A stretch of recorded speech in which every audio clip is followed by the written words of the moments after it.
Okay, so this week, as we all know, this Sunday is going to be the AFC and NFC championship games.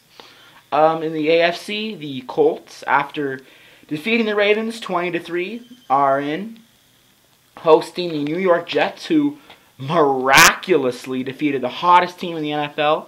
That is the San Diego Chargers, 17-14. Nate Kading did kind of blow for the Chargers. They're missing 3 field goals, but all the same, good job, New York. Especially Mark Sanchez. I know a rookie quarterback, it's really hard for him to win a lot during his first season because he's just learning the game of pro football. And to make it to the championship game is something pretty special. The other reason why I'm rooting for the Jets in this one over the Colts is because the Colts made a total dickish move the second to last week of the season by resting their starters, despite the fact that their fans wanted 19-0. Colts basically said, well, we don't care what the fans want, we're just going to rest our starters. And I think it's pretty funny because if they didn't rest their starters during that game, then they wouldn't be playing the Jets right now. So I hope that karma comes around and bites them back in the ass, and that they end up losing the game to the very team they led in the playoffs. I think that would be amazing.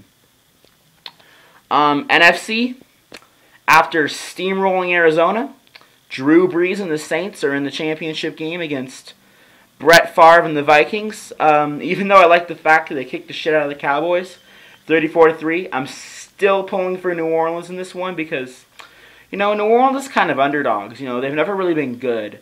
And I really hope that they can finally win a Super Bowl, I really hope that they finally win a Super Bowl, or at least get to one.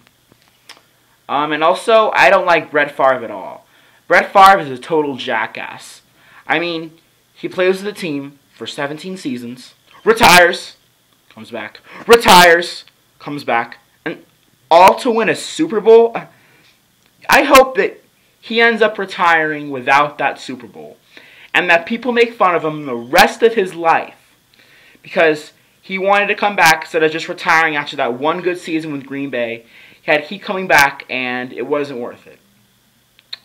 Another thing in football with my Niners, Steven Jackson got injured, so Frank Gore is going to be on the roster. That's 4 Niners on the roster now, if I'm correct. So that's good.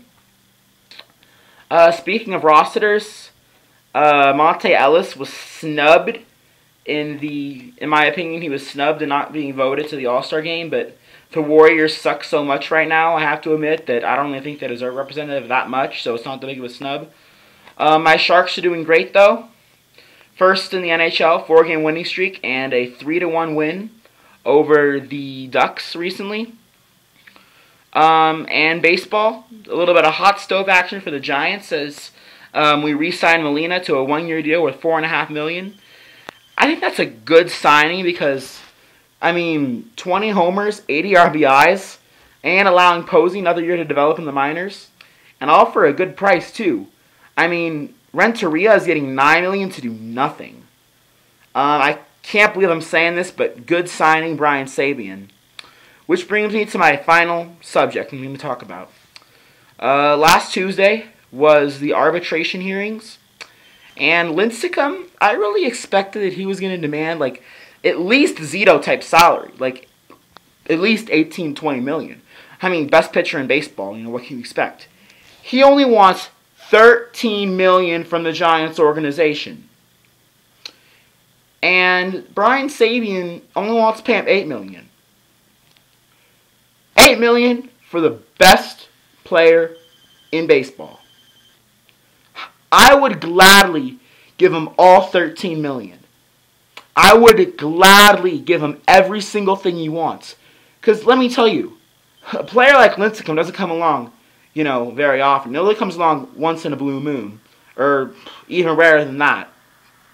So, and if you're willing to sign Barry Zito, a player who is in his 30s and past his prime, for $18 million a year, but you're not willing to sign a young ace who has many, many good years ahead of him for $13 million, something's wrong with you. So yeah, that's basically it. I'm Joey Grisso, and that is this week's Sports Report.